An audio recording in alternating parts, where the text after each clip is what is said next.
quiero saludar a todos nuestros amigos que están acá conectados y presentarles sin más dilación, pues primero a mi amigo Frank, y ahí entonces vamos con nuestro invitado especial de hoy, quien es economista, ha sido ministro de Economía, de Defensa, candidato presidencial, pero sobre todo es una de las figuras más respetadas en el mundo académico, intelectual y político de nuestro continente. Quien también, pues seguramente tiene mucho que decir sobre la influencia de Cuba en nuestro continente, en su país, Argentina, y en toda esta ola que se está dando en nuestros países, que ha estado impulsado sobre todo por el Foro de Sao Paulo y que pretende lograr, mediante la violencia, la intimidación, cambios constitucionales en países tan avanzados como Chile. Ya en Argentina lograron tomar el poder nuevamente. Está el caso de Venezuela, de Nicaragua. Así que hoy vamos a estarnos dando un chapuzón de mucho conocimiento y de mucha luz larga de lo que está pasando en nuestro continente. Entonces, bueno, les presento a mi amigo Frank, Hola, un gran patriota cubano. Hola, Elías. Hola. Saludos, ¿me escuchan bien? Sí, perfectamente. Perfecto, bueno, nada, saludo a ti entre todos y a todos los miembros de Somos, a la audiencia en general, y básicamente en nombre de Federalismo y Libertad, la ONG a la que pertenezco, para mí es un honor presentar al economista y político Ricardo López Murphy.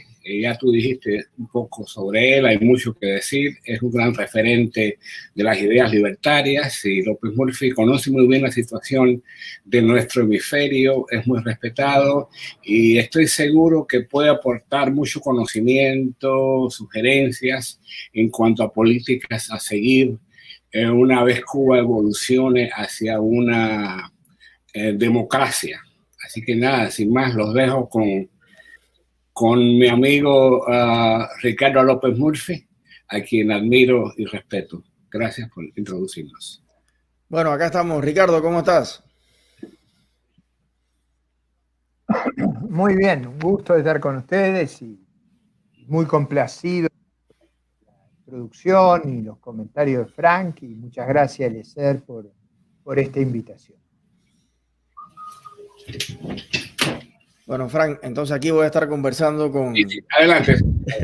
con Ricardo y ahí cualquier cosa me avisas y cualquier pregunta que quieras hacer o algo, ¿ok? Dos maestros juntos, adelante.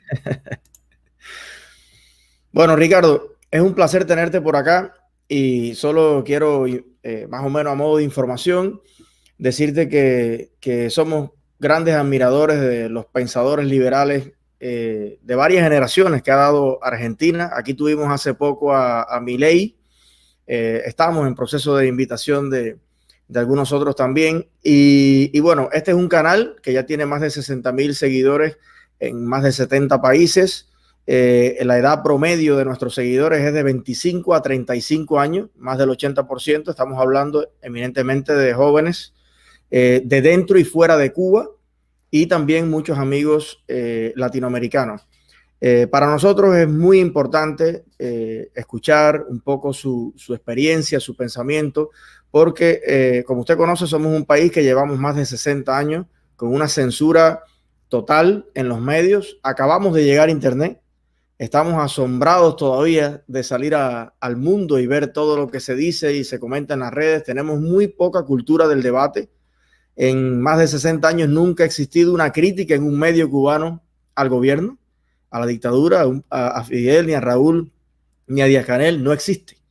Entonces, mediante estos canales estamos dando los primeros pasos de lo que sería una cultura cívica, una cultura del debate, de la apertura política. Y en medio de todo esto hay un tema que siempre ocupa los primeros lugares de atención, y es la economía. A la gente le preocupa cómo transitar de una economía centralizada, una economía donde todo está bajo control del Estado, a una economía competitiva, plural, donde predomine la propiedad privada sobre los bienes y servicios. Hay mucho miedo Ricardo, dentro de la población cubana envejecida, a que un proceso de privatización lleve al país a prescindir de lo que ha la propaganda del sistema difundido como un excelente sistema de seguridad social, de salud, de educación, cosas que ya no existen, están en pésimas condiciones, en pésima calidad. La economía está quebrada totalmente, el país entero haciendo colas para conseguir lo mínimo, y aún así mucha gente no tiene, vamos a decir, toda la confianza o la certeza de que una apertura a libre mercado pueda pues sacar al país de la crisis y emprender hacia el desarrollo que alguna vez tuvimos, como lo tuvo también Argentina en su momento, fue una de las primeras economías del mundo. Y entonces, bueno, creemos que usted es una persona de las más indicadas para tal vez orientar un poco el camino que puede sugerirnos a seguir en este sentido. Entonces, bueno, con esta breve introducción, pues nada, me gustaría, si puede un poco, tal vez presentarse un poquito, pero por usted mismo, ¿qué sabe de Cuba? ¿Qué sabe de Cuba un poco para entrar en calor? No, está muy bien. No, obviamente yo he estado estudiando desde hace varios años temas de la economía cubana, básicamente por curiosidad, pero también una curiosidad de tipo científico, entender cómo funciona ese experimento tan, digamos, diferente, tan anormal en términos del resto de los países, pero también porque, como usted bien señalaba, forma parte del debate. Recuerde usted que una economía de las características cubanas prácticamente no existe más en el mundo. O sea, a lo mejor Corea del Norte, pero es muy raro encontrar una economía organizada bajo comando y control, es decir, bajo pura orden desde el Estado, como si fuera un cuartel militar. Eso no es lo que predomina en el resto del mundo, y además todos tenemos la aproximación, yo he leído a economistas cubanos como Pavel Vidal, la Mesa Lagos, y cuando uno lee con cuidado lo que se ha escrito, que a veces usan un lenguaje indirecto, lo que yo he percibido es que la economía cubana, que era muy desarrollada, yo recuerdo la gente que vino de Cuba a Argentina ya por 1960, siempre hacían comentarios sobre lo atrasado que era mi país respecto a Cuba. Y éramos de los más avanzados de Latinoamérica, pero Cuba era un país muy avanzado en esa época en relación al resto de Latinoamérica. Por ejemplo, para que usted se sonría, se burlaban de Buenos Aires porque no había semáforos, no había, todos los autos eran viejos, no había aire acondicionado. En La Habana había todo. Es decir, Cuba era un país muy integrado a la modernidad. Para darle un dato que a mí me ha impactado, Cuba era 5 veces República Dominicana, hoy es el 70%. O sea, han perdido 6/7 del ingreso relativo a República Dominicana o a Panamá, para usar dos casos muy llamativos. Y eso se ha debido, creo yo, básicamente a la ineficiencia de la organización económica colectivista, este sistema de comando y control que nos ha llevado a dos cosas: a muy malas inversiones y, en segundo lugar, a crear muy malos incentivos y a invertir muy poco.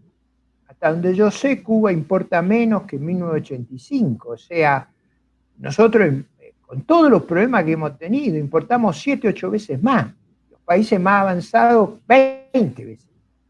Y eso le da una idea del fenomenal retraso que sufre Cuba, yo diría desde la caída de digamos, el desmoronamiento de la Unión Soviética, que se atenuó con la relación especial con Venezuela, pero luego de aplicar en Venezuela las mismas ideas, colapsaron Venezuela. Entonces, lo que uno sabe es que donde se aplican las ideas que predominan en Cuba, las economías colapsan, se empobrecen. por ineficiencia, por improductividad y por baja acumulación de recursos. Cuba no invierte. Y ahí voy a la pregunta suya, Eliezer.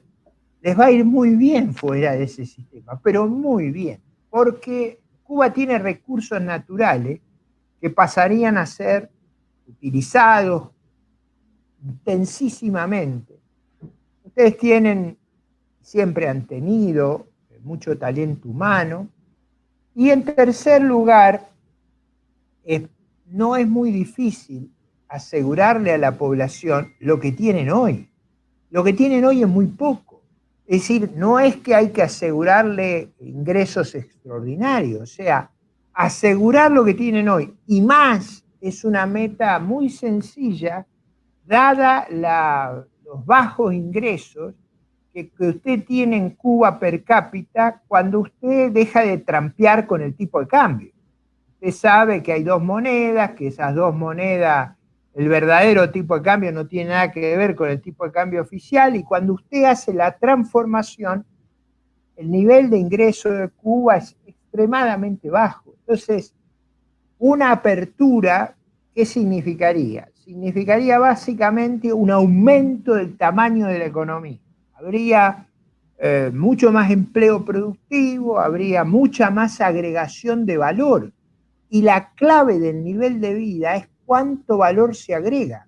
Esa apertura generaría muchísimas oportunidades. No le estoy diciendo que todos lo disfrutarían al mismo tiempo, porque eso no es cierto. Los más aptos, los más flexibles, los más calificados, los que se adapten mejor van a inmediatamente a recibir más posibilidades, pero van a actuar como una locomotora que arrastra al conjunto. Y eso va a dar más recursos y seguramente va a permitir un progreso muy grande. Con esto quiero decir, a mí me gustaría que el cambio de Cuba fuera una economía de mercado y una democracia política. Digamos, una sociedad plural, como usted bien mencionaba, Eliezer, una sociedad donde hubiera observaciones, críticas, como hay en todas las sociedades plurales y democráticas del mundo. No se convierte en semidioses a los gobernantes, que uno tiene que mirarlos hincados. Se los trata de igual a igual, y es ese intercambio, ese espíritu crítico lo que nos obliga a todos a mejorar y a funcionar de otra manera. Pero, digo, para ser también extremadamente claro, si siguieran el sistema que sigue China desde hace 41 años, o el sistema que sigue Vietnam desde hace 34 años, ¿qué hicieron? Abandonaron la lógica colectivista. Usted va a Hanoi, a lo que era Saigón o Ho Chi Minh, son ciudades tremendamente competitivas, abiertas, donde hay mucha iniciativa privada, la gente trabaja y prospera y progresa, para no decirle Pekín y Shanghái. O sea, el mundo que se abrió, no digo que a mí me gustan ni el experimento chino ni el vietnamita, porque han abierto la economía, hay pluralidad en la vida económica, pero sigue habiendo partido único y identificación de los del partido con el Estado. Entonces, el Estado es de ellos y usted no lo puede desafiar. No es un Estado de los ciudadanos, sino del Partido Comunista, que es el que gobierna y el que es como una casta que vive del resto. Pero ese régimen, con todos los defectos que tiene, es infinitamente mejor que el régimen que ustedes tienen en Cuba, que ha fracasado en toda la línea en materia económica, aunque ha tenido efectividad en materia de propaganda, como por ejemplo las mentiras que hay sobre el problema del sistema sanitario.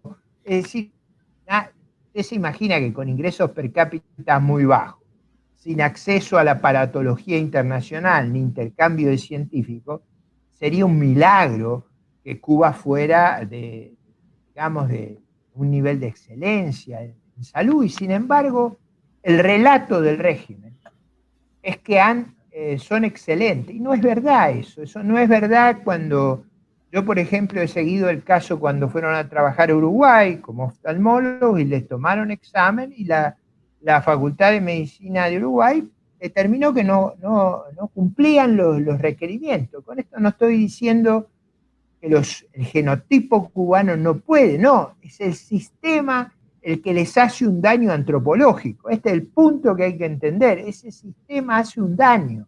¿En qué sentido? No les permite el mecanismo de perfeccionamiento propio de las sociedades plurales. Pero no quiero monopolizar el uso de la palabra, el decir, si no me voy a parecer a Fidel y no tengo ningún interés. Bueno, le falta, para parecerse a Fidel, para ser el tipo de Fidel son 9 horas, así que tranquilo. No, claro. No, pero quiero decir, sí, me parece que es mejor que hagamos un intercambio.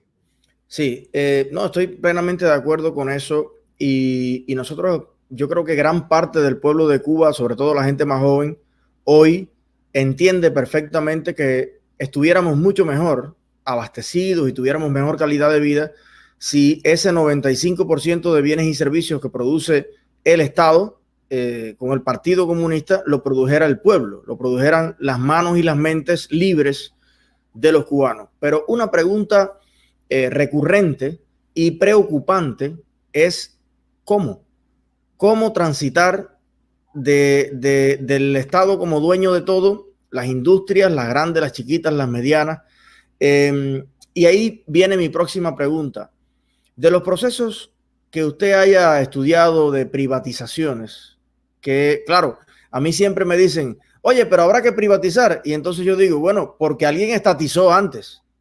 ¿No? Si hay que privatizar es porque alguien estatizó, porque la propiedad natural, desde que el hombre es dueño de la macana para matar al mamú, era de la persona. Alguien la estatizó.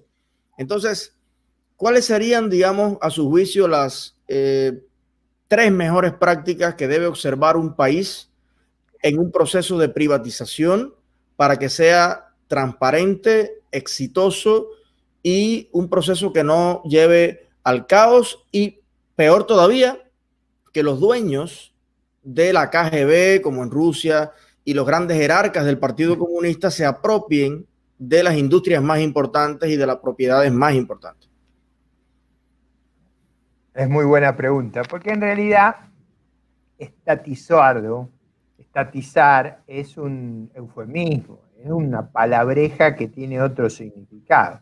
Robar. Usted en realidad lo que ha hecho es básicamente entregarle a la élite del Partido Comunista el control de vida, bienes, libertades, posibilidades. Es decir, los hijos del régimen son todos privilegiados.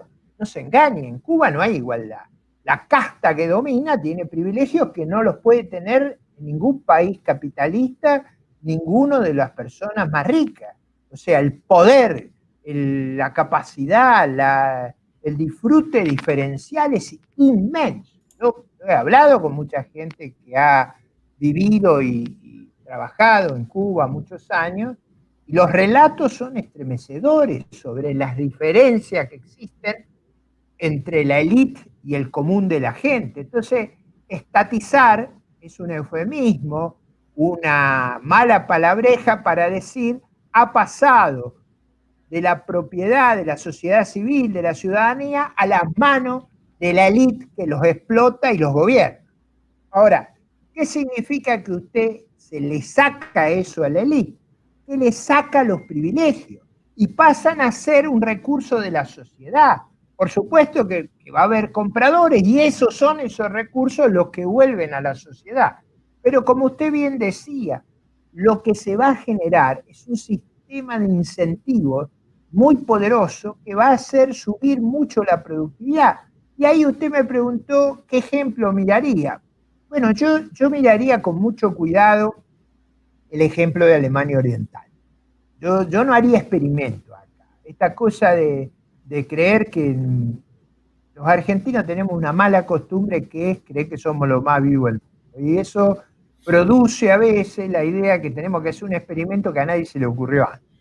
A mí eso no me gusta. Yo sigo protocolos. Digo, ¿qué cosa funcionó bien? Yo digo, la salida de países colectivistas funcionó muy bien en Alemania Oriental, funcionó muy bien en la República Checa, funcionó muy bien en Eslovaquia, funcionó razonablemente bien en Polonia. Esos ejemplos me parecen valiosos. El campo de ir hacia una economía y una sociedad más abierta. Pero yo no sería prejuicioso en ese sentido. Yo miraría también los casos de Vietnam, porque me parece, Vietnam es un país que crece espectacularmente. Entonces, ahí hay algo para ver extraordinario. Yo creo que la experiencia chilena fue muy positiva, la experiencia peruana. Me parece que hay varios países que han funcionado muy bien. Ustedes tienen muy cerca ahí el caso de Panamá. Panamá viene creciendo a tasas extraordinarias hace muchos años.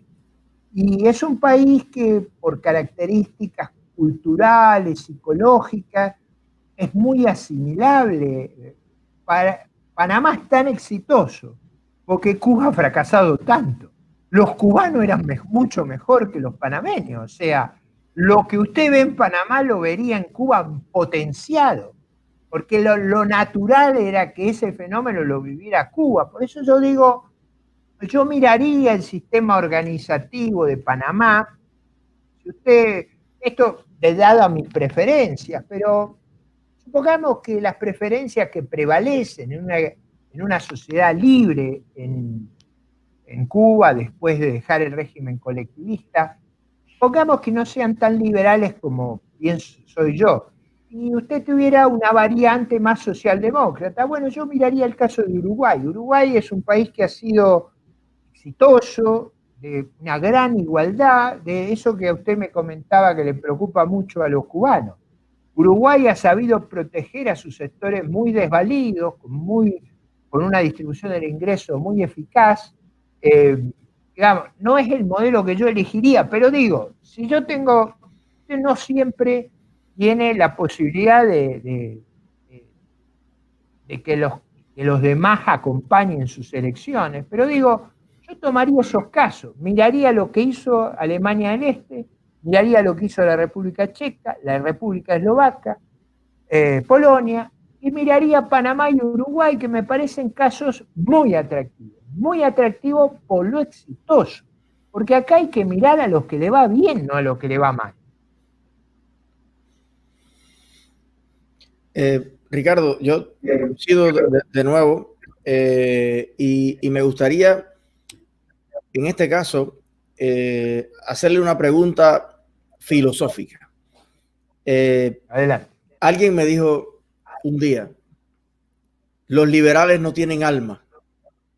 Y me impactó mucho porque estábamos hablando de España en este caso y de el paquetazo de Rajoy, que ni tan paquetazo era. Y leyendo un poco en su biografía, me di cuenta también de que usted había intentado coger el toro por los cuernos y decir lo que nadie quería oír y tratar de hacer productivo y eficiente un sistema totalmente desvencijado y totalmente sobrepasado de gasto público. Pero ahí va la pregunta: ¿por qué se mira tan mal desde los sectores más populares o sociales a los economistas y pensadores liberales? Se les mira casi como diablos políticos que no tienen sensibilidad y que no entienden el fenómeno de la pobreza y que nada más que trabajan para los fachas o para los ricos. ¿Por qué tanto estigma con una ideología que intenta poner su presente y su futuro en tus manos y no en la de los políticos? Bueno, Eliezer, usted entiende la vida, los contrarios juegan, o sea, como no podían ganarnos los debates, lo que hicieron fue estigmatizarnos y usted fue livianito. En el gobierno había un gobierno de Argentina, nunca se referían a mi persona en términos humanos. Siempre era otra especie zoológica. Cuando no era gorila, era rata. Cuando no era rata, era carancho. Cuando no era carancho, era buitre. Cuando no era buitre, era una fiera criminal. Es decir, esas bajezas forman parte de una ideología que no acepta, como usted bien decía, la crítica, el intercambio, la capacidad de progresar intelectualmente. Es absolutamente falso. Yo no soy un patricio, yo no vengo de las familias ricas y fundadoras de Argentina. Mis abuelos son inmigrantes, parte de la gente cercana a nosotros, algunos fueron a Cuba, o sea, la gente emigraba de Europa hacia Cuba, hacia Estados Unidos, hacia Argentina, hacia Uruguay, allá a comienzos del siglo XX y la Segunda Guerra Mundial. Yo pertenezco, yo estudié toda la vida en establecimientos de gestión estatal, me hice a lo largo de mi vida trabajando. Si algo tengo en mi obsesión es el progreso material de mi pueblo, pero la clave del progreso material es entender por qué los países se vuelven prósperos. La pobreza es lo natural, si usted hace las cosas mal, termina pobre. Lo que es difícil de explicar es la prosperidad, la riqueza. Y la riqueza está asociada a las ideas de la libertad, la iniciativa privada, la creatividad, hacerse responsable de su destino. No hay nada más sensible, más respetuoso de la persona humana que las ideas de la libertad. Justamente lo que tratamos de hacer es preservar su proyecto de vida personal, no robárselo, no quitárselo, no meterlo en una gigantesca penitenciaría. Porque lo que usted me dice es que en la penitenciaría me van a dar vivienda, me van a dar comida, me van a dar salud. Yo sé que todo eso va a ser de muy mala calidad y además voy a perder la libertad. Y es la libertad la que ha creado las grandes oportunidades de progreso del ser humano. Así que yo no acepto. Mire, le voy a confesar otra cosa. Es famoso y usted lo puede recorrer en los blogs de Argentina, en las redes sociales. Yo circulo en los medios de transporte más popular de Argentina todo el tiempo.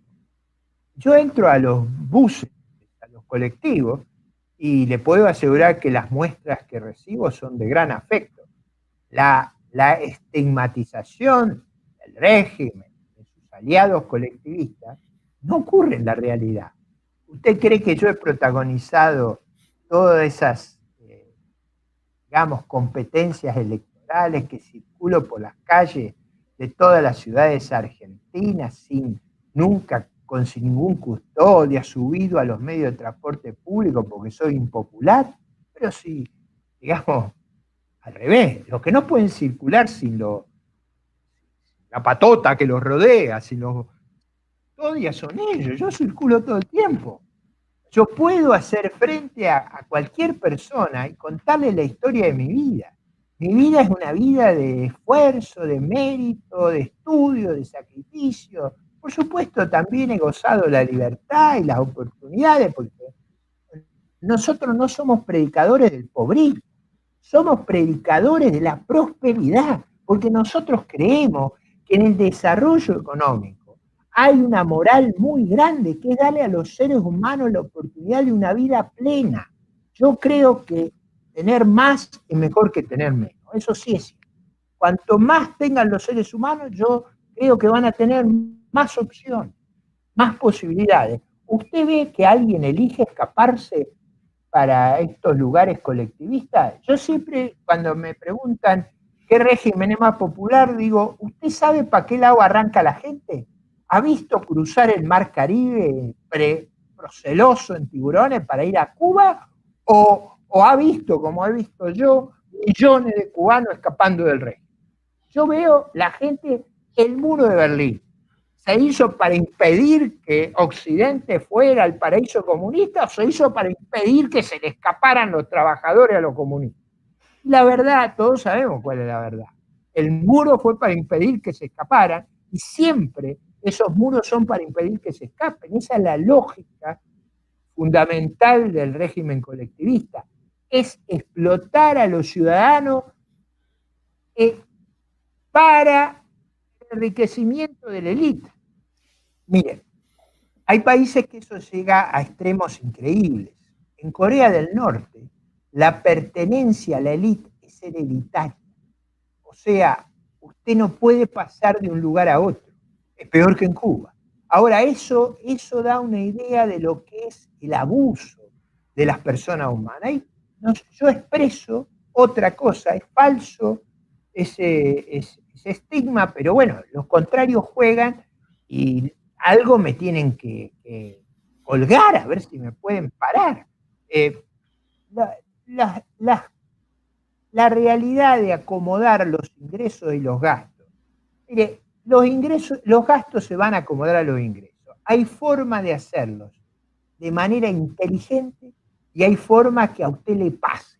Es mejor hacerlo de manera inteligente, preanunciada, que los hechos lo obliguen, o sea, el descalabro lo lleve a la corrección. Es en parte lo que el régimen en Cuba no supo hacer, adaptarse a la realidad, adaptarse a las oportunidades.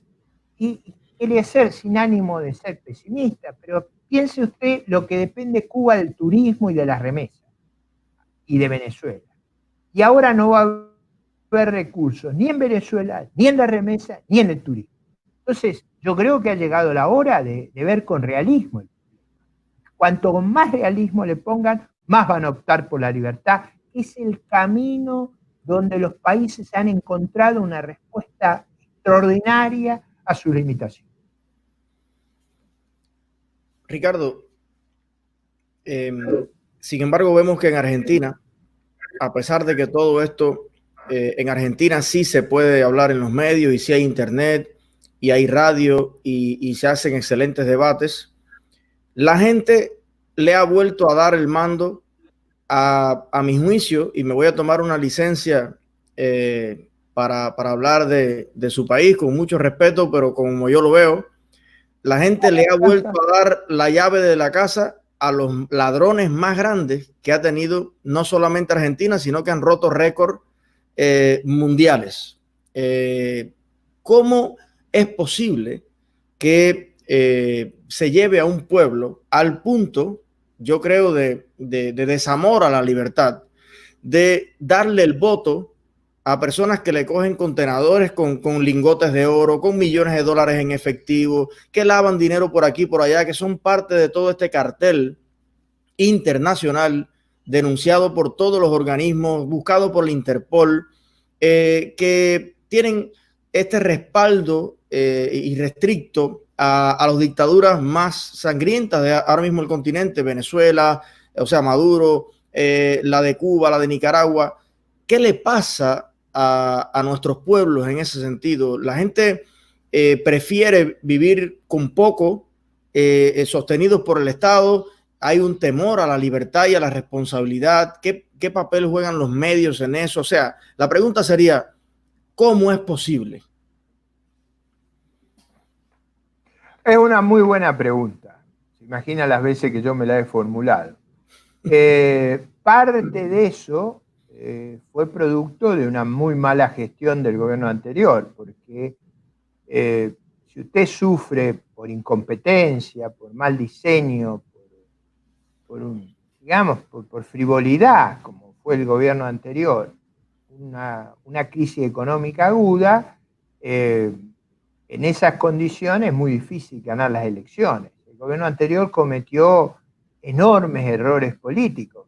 Y primero de todo, el expresidente Macri le fue muy mal en el gobierno y utilizando el poder del Estado logró ser el candidato de lo, digamos, alternativo a ello. Eso, con el fracaso, era muy mala candidatura y eso generó, lógicamente, un clima para la derrota. Pero en segundo lugar, una cuestión crucial en la vida pública, no solo Fidel debe explicar, nosotros también tenemos.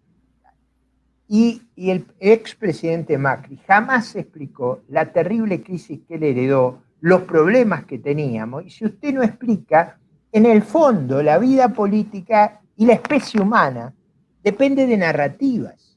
Y usted tiene que tener una narrativa más convincente que la de ellos, basada en la realidad. Ahora, en general, esa falta de narrativa, esa falta de valentía, esa incapacidad para actuar, la hemos pagado muy costoso. Si el anterior gobierno no hubiera cometido el error de generar una crisis, por haber hecho políticas inconsistentes, jamás hubieran vuelto. No solo les creó la condición para volver, sino les creó la condición para que se pudieran aliar con otros sectores, porque ellos jamás hubieran podido volver por la de ellos. Lograron armar alianzas que les permitieron volver. Esos fueron errores inmensos de una conducción muy mala que tuvo Argentina, y eso, el error del gobierno del presidente Macri, lo vamos a pagar muy caro. Pero también es cierto que hay una fracción de la población en Argentina, hay una fracción muy grande que vive de transferencia del Estado. Y esa fracción muy grande creyó las mentiras. O sea, ¿qué quiero decir con las mentiras? Por ejemplo, en la campaña electoral, el presidente Fernández decía que le iba a poner plata en el bolsillo a la gente, como si fuera un maná del cielo. Y no, eso no fue cierto, no va a ser cierto. Lo único que nos espera son frustraciones y miserias con esta estrategia. Pero en la dialéctica, en los debates, frente a un presidente terriblemente cuestionado por su ineficacia en el gobierno, estas cosas se escuchaban. Y es cierto que hay una fracción de la población muy grande que depende del Estado y que cree que si leyó falsamente, que si ellos ganaban iban a volver circunstancias más favorables. Nosotros, cuando el populismo ejerció ante el poder, teníamos los precios de nuestros recursos naturales. Este es un punto crucial, Eliezer. Teníamos los precios de los recursos naturales, o sea, Argentina es una gran productora de alimentos, los precios de los alimentos eran 2,5 veces los de ahora. Es como si en Cuba el níquel, el azúcar y el turismo se volvieran explosivamente rentables. Eso, aunque usted funciona mal, le sube el nivel de vida.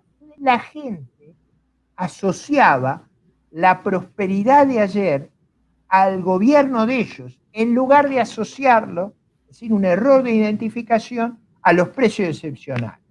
Bueno, el problema hoy se ve con toda claridad. Lo único que tenemos antes del coronavirus, muy agravado ahora, es miseria, porque lo que no hay son recursos.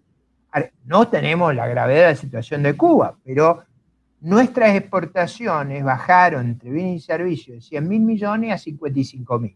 Eso nos empobrece terriblemente. ¿Por qué bajaron? En gran medida porque los precios de nuestra producción bajaron. Eso es inevitable. Ahora, al no hacer la pedagogía, la política es un acto de docencia y la libertad requiere muchos ciudadanos conscientes, muchos ciudadanos que perciben que la libertad es como la salud, solamente se la valora cuando se la pierde. Entonces, usted necesita un ejercicio de pedagogía, de liderazgo, de explicar detalladamente la razón de las cosas que ocurren. Y eso requiere un liderazgo y desgraciadamente no lo hemos, pero siempre hay oportunidades y esta vez nos vamos a dar un porrazo que nos va a crear otra oportunidad. Yo espero que en este caso el liderazgo no sea de tan mala calidad como el que tuvimos en el gobierno anterior. Ricardo, ¿qué papel le asignarías a la dictadura cubana en la crisis ideológica de toda América Latina, expresada en dos aspectos? El primero, todo el atraso económico y toda la barbarie social y la violencia que vivió América Latina entre los 70 y los finales de los 80, con todos los movimientos respaldados y entrenados por la dictadura cubana. Ese sería un primer aspecto, pero eso, aunque muchos de ellos abandonaron la lucha armada, y alguno queda por ahí, el MLN y la FARC, quedó dentro de la vida política las mismas guerrillas, pero con traje ahora y con la misma ideología de algún modo. Crear ese mismo estado paternalista que le puede compartir la pobreza entre las personas, cercenar libertades y enarbolar la bandera de la salud y la educación. Vemos una izquierda poderosísima que cada vez es más extrema en Chile, en Brasil, en la propia Argentina. ¿Qué papel, en su opinión, jugó Fidel Castro y la dictadura cubana en poner estas ideas en la mente, sobre todo de los académicos, de las universidades y de las juventudes latinoamericanas? Es muy buena la pregunta en varias dimensiones.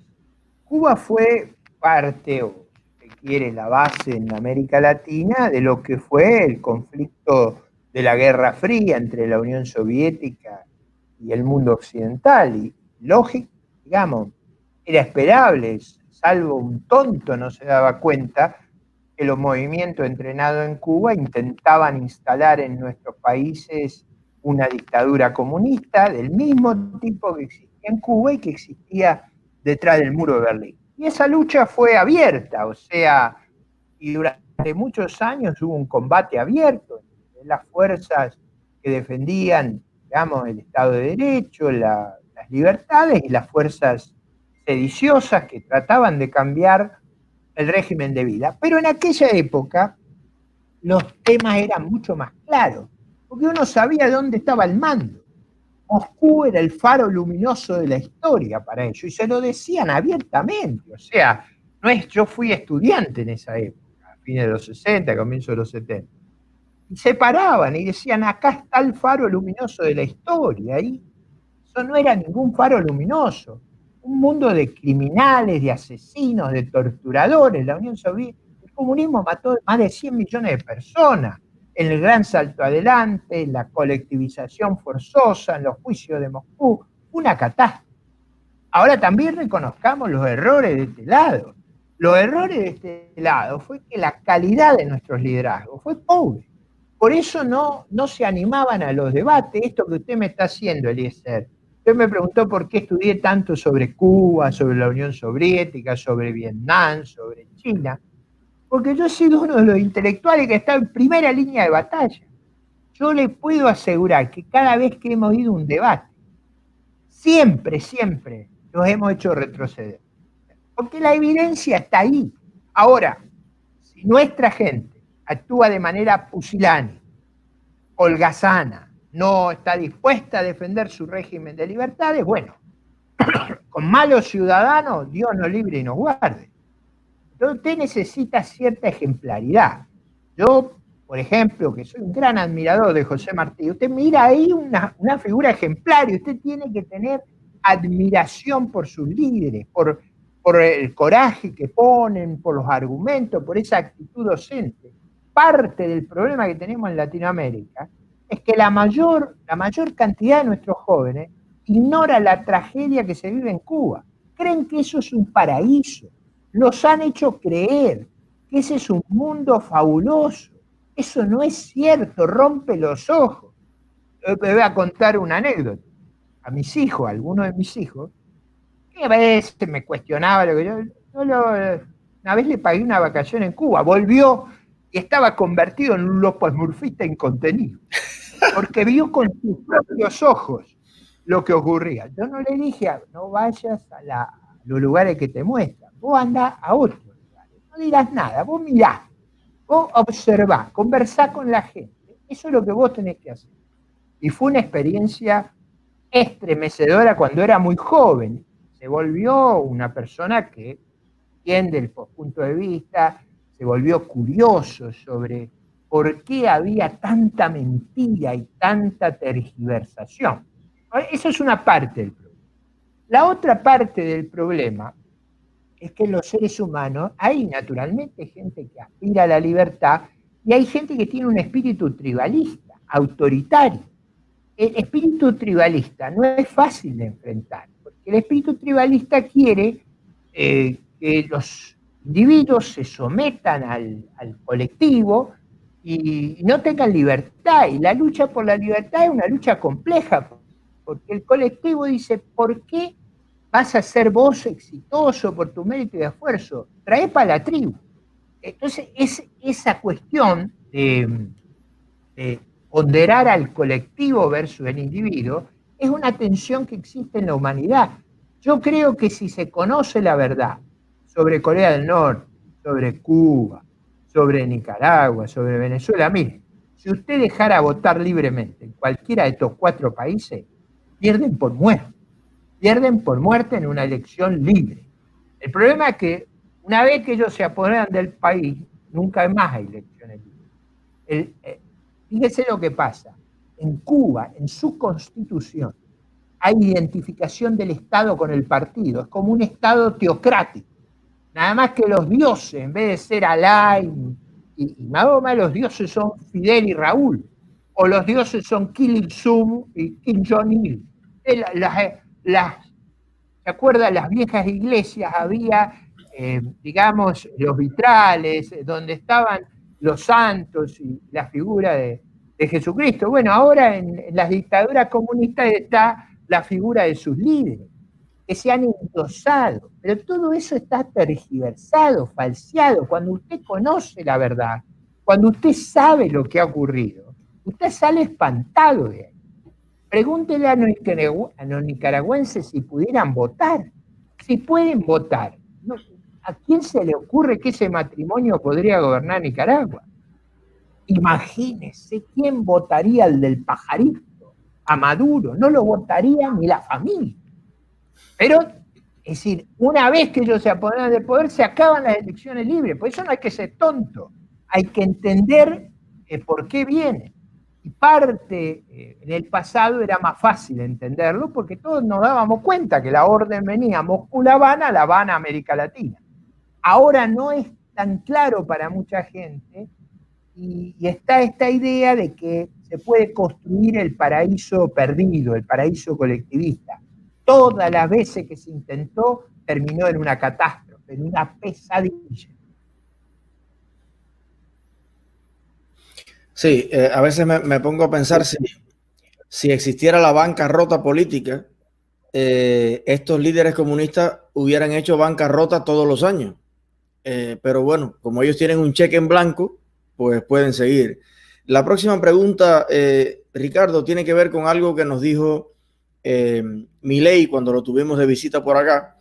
Y él reconocía que para los empresarios liberales, pragmáticos, ellos tienen el pensamiento de que la libertad se defiende sola.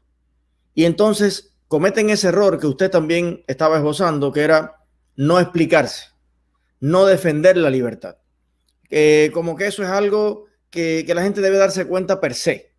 Y el liberalismo y la derecha en general en América Latina no tiene muchos líderes jóvenes que puedan ser empáticos o carismáticos y que puedan tener ese espíritu docente y pedagógico que usted reconocía que era tan importante en el liderazgo político. Y ahí va la próxima pregunta. ¿Qué papel le atribuye usted para el éxito de las ideas de la libertad al buen liderazgo joven en estos tiempos? Yo creo que es esencial. O sea, yo he invertido buena parte de mi vida como profesor y como docente, y lo he hecho no solo en las universidades, sino en las escuelas de formación política, porque, digamos, yo no le voy a hacer de falsa humildad. Yo soy un gran polémico. Está mal que lo diga en mí mismo, pero es así.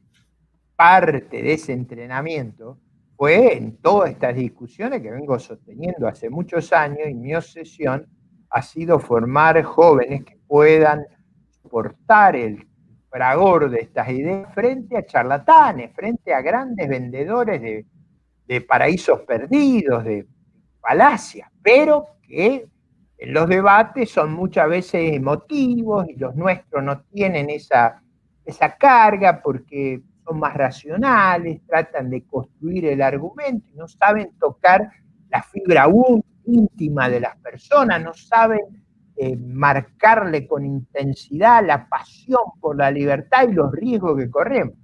Pero hay otro punto que usted mencionó que es parte del suicidio de las sociedades libres, es hacer estas cosas, cuestan recursos.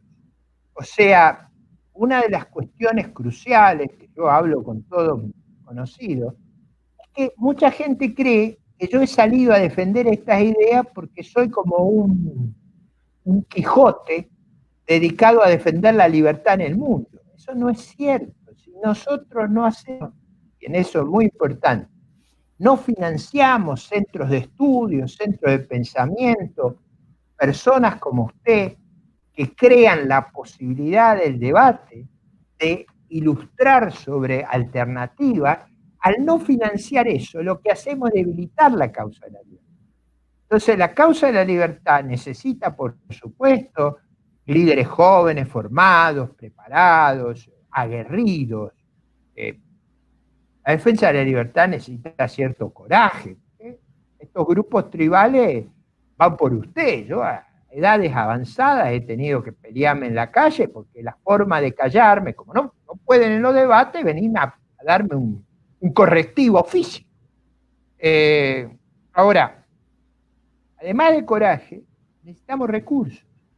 Y parte del gran error del empresariado, de la élite latinoamericana, fue no entender que esto se gana en la mente de los jóvenes. Hay una batalla cultural. Y la batalla cultural, si algo yo le reconozco al liderazgo cubano, es que han invertido enormemente en la batalla cultural y han convencido a mucha gente de cosas que no son ciertas, pero lo han hecho con una enorme persistencia. Y ese es un tema crucial. La batalla es cultural. Y si nosotros no ganamos la batalla cultural, no hay nada que hacer. Y para ganarla, además de buenos polemistas, de buenas ideas, que las tenemos, porque las experiencias son abrumadoras en nuestro favor, pero sin recursos no se puede. Y si algo ha fracasado de este lado, si algo hemos hecho mal y hay una autocrítica, es la pobreza de la inversión en centros de estudio, en tratar de ganar la opinión pública. Ese es un tema Pero fíjate, vital. Ricardo, que hay algo contradictorio. ¿En qué sentido? Que mucha gente puede pensar, dice, bueno, ¿por qué no invierten en la libertad los que tanto dinero han hecho con la libertad? O sea, si el mayor número de inversionistas, empresarios, dueños de fábricas, dueños de empresas, dueños de cafeterías, dueños de restaurantes han podido desarrollar sus emprendimientos porque las ideas de la libertad han puesto en sus manos la posibilidad legal, o sea, no solamente jurídica, sino moral también de emprender. ¿Por qué nadie invierte en sostener la libertad también para sus hijos y para sus nietos? Y entonces dicen, bueno, ¿y por qué los mantenidos, los que no les gusta trabajar, los holgazanes, los que se meten la vida entera de doctorado en doctorado y de maestría en maestría y nunca publican nada, pero se pasan la vida estudiando, los comunistas, tienen tanto financiamiento? Y la respuesta, a mi juicio, son dos. Una, que ellos son el Estado. Entonces, no tienen que convencer a nadie para invertir en su propaganda. Es presupuesto estatal ruso para Russia Today, presupuesto estatal venezolano y cubano para Telesur, presupuesto estatal chino, presupuesto estatal iraní. Entonces, ellos no tienen que pasar el trabajo de convencer, ir de puerta en puerta, oye hermanito, dame 100 pesitos, oye hermanito, dame esto, porque tienen el dinero del pueblo en sus manos. Ese es uno.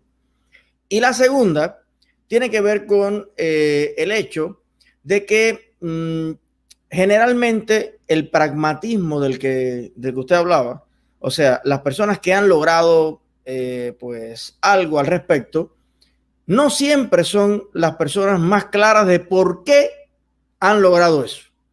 O sea, yo he visto a mucha gente que es empresario y que increíblemente cuando ha tenido que hacer una donación se la ha hecho a un Bernie Sanders, a un representante de la izquierda, porque compra el mismo discurso y no se pone a analizar el porqué de su propia vida y de su propia existencia. Si hubiera nacido en Venezuela o si hubiera nacido en Cuba, hubiera sido un maceta, hubiera sido un delincuente, un estigmatizado, un acaparador, un enemigo de la sociedad, un anticubano. Sin embargo, la libertad lo ha puesto en un estado legal y moral en el que ha podido desarrollar sus emprendimientos. Entonces, no sé si coincides conmigo en este problema. De acuerdo, en los dos casos. Yo creo, por ejemplo, hablábamos del gobierno anterior. El presidente Macri nunca se ocupó de los problemas culturales y educacionales de Argentina, y al revés, nunca fue más grande la ofensiva contra la libertad que bajo su gobierno. Parte porque no tenía una agenda en este sentido de que había una inmensa batalla cultural que librar y sistemáticamente rehuía ese problema. Digo, como cuestión de vida. Jamás yo lo escuché pronunciarse sobre estos temas. Nunca. Ni antes, ni durante, ni después. Entonces, cuando usted llega con esa carga, pero digo, el caso de él es uno más de los casos, yo no diría que el nuevo liderazgo más joven es de ese tipo. Cuando usted lo escucha a Luis Lacalle ahora, al presidente de Uruguay, usted va a ver la resiedumbre de su expresión. Ahí no va a haber ya más los defectos de los liderazgos anteriores. Entonces yo creo que en eso estamos mejorando, va a llevar tiempo. El segundo es algo que está muy estudiado en la teoría política y cultural. Muchas veces usted no se explica por qué llegó a donde llegó. Y en general el mundo de la competencia, de la vida empresaria, del éxito económico, no le resulta placentero a los artistas y a los intelectuales que se sienten más agasajados en un clima de despotismo y de predominio colectivo. Yo creo que ese es un tema que tenemos frente a nosotros. La dificultad de la batalla cultural no es novedosa. Mire, le recomiendo un libro de hace muchísimos años que se llamaba Capitalismo, Socialismo, Democracia, de Joseph Schumpeter, escrito allá a comienzos de los 40, donde él decía, va a ser muy difícil que predominen las sociedades libres porque todos los intelectuales les gusta más el colectivismo. La verdad es que ese pronóstico salió mal, prevaleció la sociedad libre porque tiene unas fortalezas que a veces se subestiman.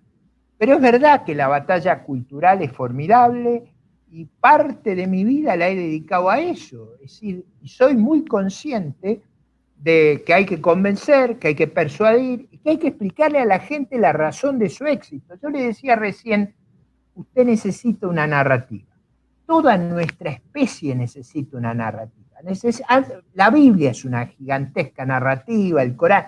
Usted necesita explicar, nuestra especie vive de las narrativas. Usted necesita explicarse de dónde viene, qué dilemas tiene, a dónde va, por qué llegó a donde llegó. Y muchas veces, como dice usted, no lo entiende, no lo sabe.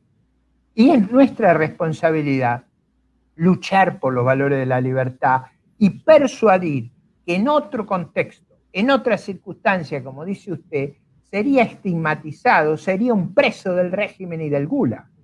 Pero bueno, la vida no es fácil, Eliezer, se lo tengo que decir a usted. Yo lo admiro a usted, porque usted lo hace en un lugar que es muy difícil.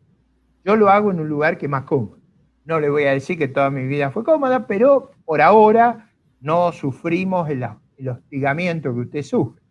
Pero de todas maneras, la lucha por la libertad, como usted bien dice, requiere conciencia cívica, requiere una enorme energía y requiere que la gente que es exitosa en nuestros países sea consciente de que si no protege la libertad, si no difunde los valores de la libertad, nos van a llevar puestos, nos van a llevar a esa pesadilla que es el régimen colectivista.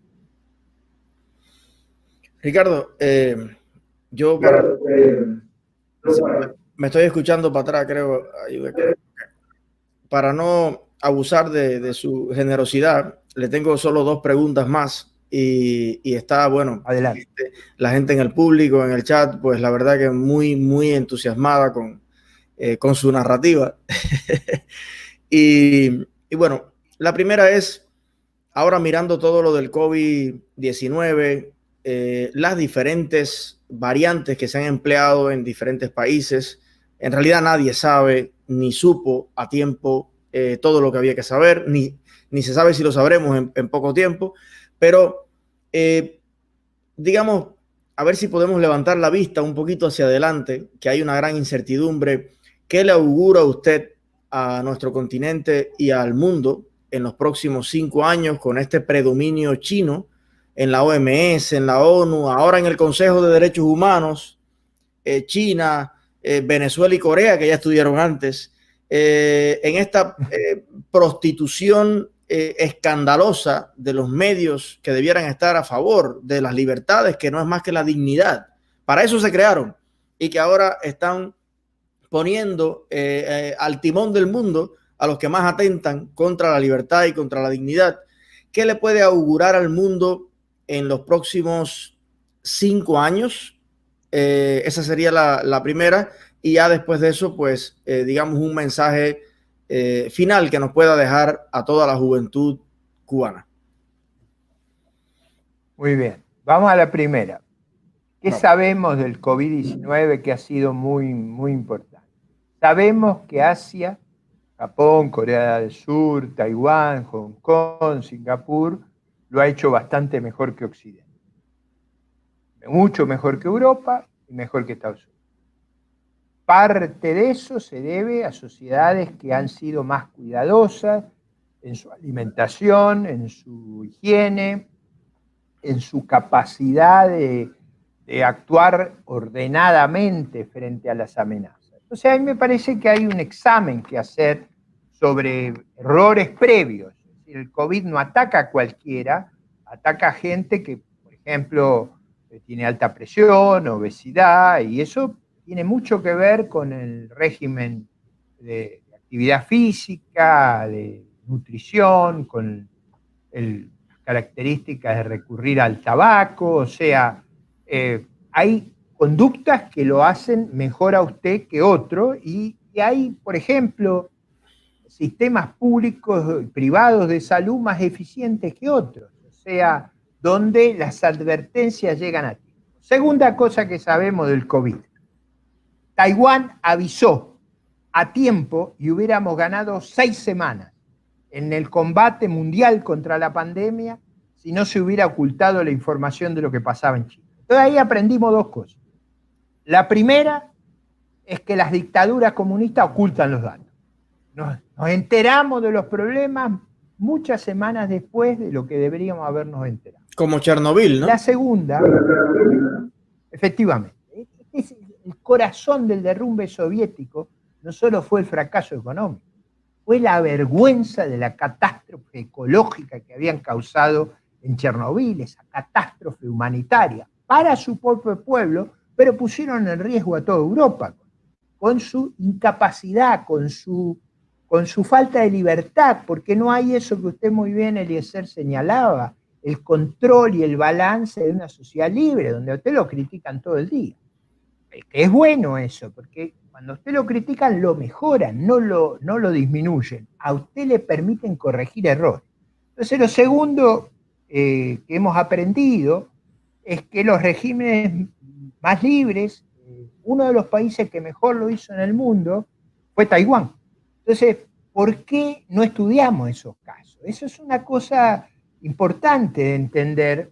Quizá los taiwaneses saben muy bien de qué se trata en el régimen chino. Entonces, eso los hace estar más advertidos, y ahí usted ve el problema de catadura del régimen y de las organizaciones mundiales. Cuando los regímenes comunistas capturan, por ejemplo, la Organización Mundial de la Salud, pasan las cosas que pasan, donde las advertencias no fueron formuladas a tiempo. Ahora, para la tercera lección, y esta espero que se entienda bien. Cuando usted sufre una crisis, y esta es la crisis más grande que ha tenido la humanidad en 200 años, lo que la historia enseña es que si usted se organiza en libertad, sale rápidamente. Yo diría el ejemplo más extraordinario es la Alemania del 48. Bajo un régimen de libertades tuvo una recuperación milagrosa. Y yo creo que el régimen de libertades crea inmensas oportunidades, y luego del empobrecimiento que esta enfermedad va a causar a nivel mundial, mejor es que optemos por el camino de la libertad, porque los estados puestos a esta batalla contra el virus van a quedar quebrados. Entonces, solo la creatividad y la iniciativa privada nos van a dar una inmensa oportunidad para salir de un estado de postración. Yo no le atribuyo culpa a nadie, pero que ocurra un virus de estos le ha hecho un daño enorme a la humanidad, y mejor es que cuando lo superemos, y yo confío que la ciencia va a descubrir una vacuna, va a descubrir una terapia y vamos a poder volver con el tiempo a una vida menos, digamos, difícil como la que hemos tenido bajo esta amenaza viral. Yo confío que finalmente la humanidad va a prevalecer sobre el virus y a partir de allí es muy importante que usted desate la fuerza de la libertad, porque esas son las que le van a dar con flexibilidad, con creatividad, una respuesta inteligente a eso. Y ahí va mi mensaje a la juventud cubana. Yo sé lo difícil que es, yo sé lo vigilados que están, yo sé lo complicado que es enfrentar a un régimen tan brutal. Pero también sepan lo que les espera si luchan por la libertad. Los espera un mundo más humano, más próspero, más igualitario, de mayores posibilidades para todos, y los espera sobre todo un mundo muchísimo más gratificante que el régimen gris y despiadado de la dictadura colectivista. Mi solidaridad con ustedes, mi aliento y mi vocación de nunca abandonarlos, de participar en cuanta oportunidad pueda para que ese grito de libertad resuene en todos los corazones, en todos los oídos y en todas las mentes de la juventud cubana y de toda la ciudadanía cubana. Un abrazo, mi afecto, mi solidaridad y mi enorme esperanza que las puertas del infierno no prevalecerán. Yo sé que ha sido una terrible época de tinieblas, de horas oscuras. Confío que como luego de las grandes tormentas surja un gran arco iris y lo vea a usted, Eliezer, y a toda la juventud cubana cruzar ese arco iris entonando cantos de libertad. Esa es mi gran expectativa. Muchas gracias. Gracias, Ricardo. Te agradezco mucho. Estas palabras han sido de verdad que mucha luz para todos.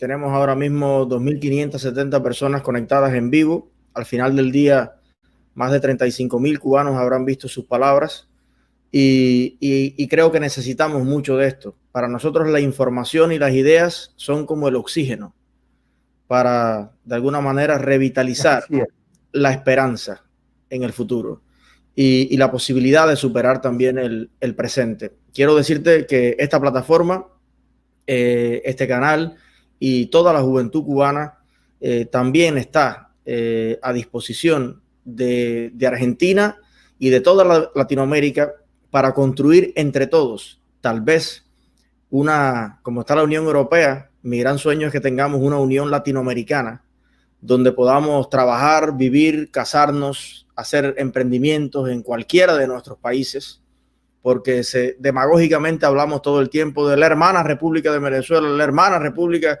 y para un cubano visitar cualquier otro país es un desastre. Cuando deberíamos ser el faro y guía, somos realmente los más a veces indeseados, estigmatizados, porque saben que donde ponga el pie un cubano, casi seguro es para quedarse. Entonces, estamos con usted para ayudar al fin de la hipocresía, el fin de la mentira, y vivir en un continente de verdad y en un continente de solidaridad, pero solidaridad para crecer, no para con petrodólares comprar voluntades o poner gobiernos. No, solidaridad para crecer juntos en libertad y disfrutar de una tierra que creo que de toda la tesis política de Galeano, yo nomás que salvaría una frase: somos un indio sentado en un trono de oro. Y es cierto que tenemos todo el potencial para poder crecer. Sin embargo, a veces son las ideas el freno más grande a ese crecimiento. Gracias, Ricardo, por acompañarnos esta tarde. Un gran abrazo a todos ustedes. Acá, bueno, pongo a Fran para que se despida. Bueno, por mi parte yo también estaba escuchando a Ricardo atentamente y es alguien de que cada vez que escucho aprendo y por eso nada, estoy orgulloso, contento de haber podido acercarlos y que este sea una de muchas más que nos puedan dar consejos, sabiduría que tanta falta nos hace a los cubanos. Y hoy día, precisamente 20 de mayo, no sé, contento. Gracias por todo. Bueno, gracias a los dos. Gracias gusto a todos, por ponernos en contacto. Y gracias también mucho a Federalismo y Libertad, que está ahí, que es la ONG a la que pertenezco en Tucumán, allá en mi querido Tucumán, Argentina, que tanto se esmera por esto mismo, por crear este tipo de diálogo y de espacio para difundir estas ideas. Así que nada, gracias. Bueno, invitarlos a todos a seguir el canal de Federalismo y Libertad. Está ahí disponible en YouTube. Usted lo pone así, Federalismo y Libertad, y podrá disfrutar de muchas entrevistas, debates, charlas para seguir profundizando en armarnos. Hay que echarle balas al cargador de las ideas y qué bueno que sea para defender la dignidad humana y la máxima libertad con la máxima responsabilidad. Ese es el mundo al menos que yo sueño, por lo que veo Ricardo también y Fran también y muchos de los que están acá. Los quiero, muchachos. Gracias.